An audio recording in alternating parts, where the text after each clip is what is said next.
Time बताए दुआ के, 3 टाइम। पता नहीं आप में से कितनों ने पढ़े। मैं पुराना मैसेज है, मैंने अभी थर्सडे को पढ़ के सुनाया। अगर आप लोग कर सकें, नबी ने 3 वक्त बताए दुआ के, सुबह 9, दोपहर 12, दोपहर 3। 9, 12 और 3 बजे की दुआ, ये जरूरी दुआएं। सुन रहे हैं आप? इन वक्त पे हमारे प्रभु दुआ करते थे, इन वक्तों पे डैनियल दुआ करता था। ये वक्त हैं दुआ के। बाइबल के अनुसार 3 बजे जब पतरस दुआ कर रहा था तब चादर उतरी। ये बाइबल है। सुबह 9 बजे का टाइम, 12 बजे का टाइम, ये दुआओं के टाइम है। शाम के 3 बजे का टाइम था जब एलिया अब कुर्बानी लेके आया, क्योंकि वो शाम की कुर्बानी का वक्त था। ये बाइबल है।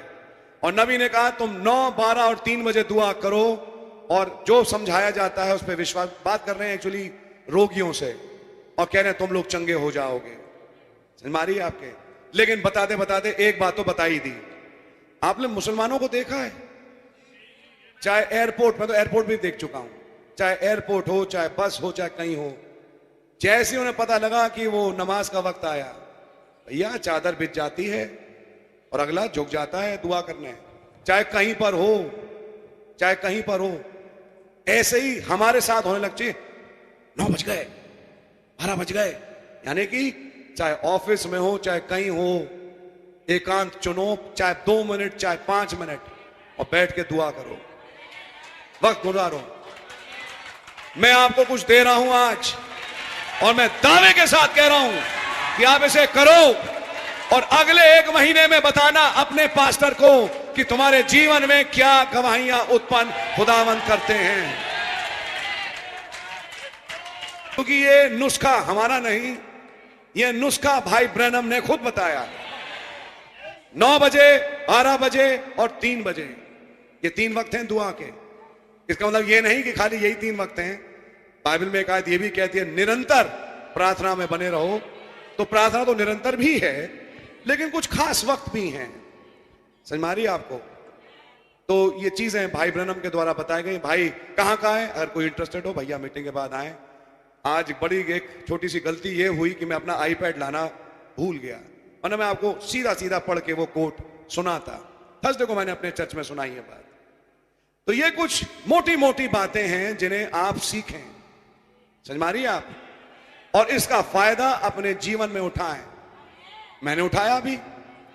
अभी मैं और मेरी पत्नी, हमारी एक क्लिनिक है, भाई अशोक जानते हैं, भाई रॉबिन भी भाई। तो 9 से 12 की ओपीडी थी, ओपीडी खत्म हो गई, मरीज चले गए, जगह खाली थी। अचानक उन्होंने क्या कर रखा है, मेरी पत्नी ने अलार्म लगा रखा है, अलार्म बजा। प्यार में मुझे हनी कहती हैं, हनी 12 बज गए।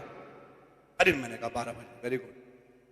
तो वो अपने कमरे में, मैं अपने चैम्बर में।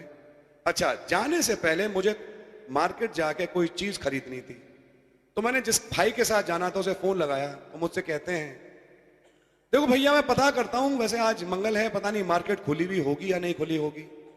मैंने ठीक है भाई, पता करना बताना। फोन पे बात हुई, खत्म हो गई। अभी बात हो गई, खत्म हुई, तभी 12 बज गए।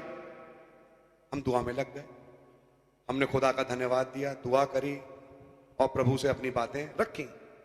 दुआ के बाद उठे तो फोन उठाया तो फोन बज रहा था, मैंने साइलेंट मोड पे रखा था, तो फोन बज नहीं रहा था और उसी भाई का था।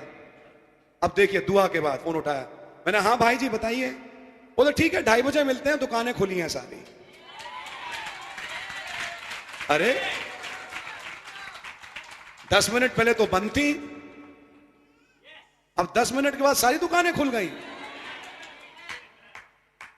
मैंने अपनी आंखों से देखा एक ड्राफ्ट बन रहा है और ड्राफ्ट बन के अटक गया। अरे क्या यार, बैंक में, अरे मशीनें चल गई। अभी दिमाग में आया दुआ करो। हम लोग कई बार इन चीजों में इतना मशगूल हो जाते हैं, खुदा को भूल जाते हैं।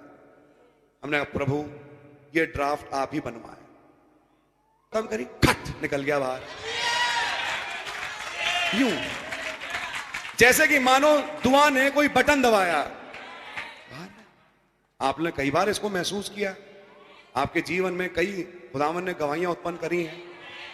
तो फिर इन चीजों में हम क्यों ना आगे और बढ़ें? क्या सच्चाई है? तो ये वक्त है और अब ये समय है कि प्रचार का काम तो बहुत हुआ और प्रचार का काम तो चलता भी रहेगा और प्रचार हम करते रहेंगे और आप सुनते रहेंगे। अब ये समय है दुआओं में जाने का, कि जितना हो सके अब दुआओं में जाएं। आप लोग जा भी रहे हैं, मुझे मालूम है, मेरे पास खबरें हैं, लेकिन मैं आपको कुछ खास वक्त बता रहा हूं दुआ के, बड़े इंपॉर्टेंट है।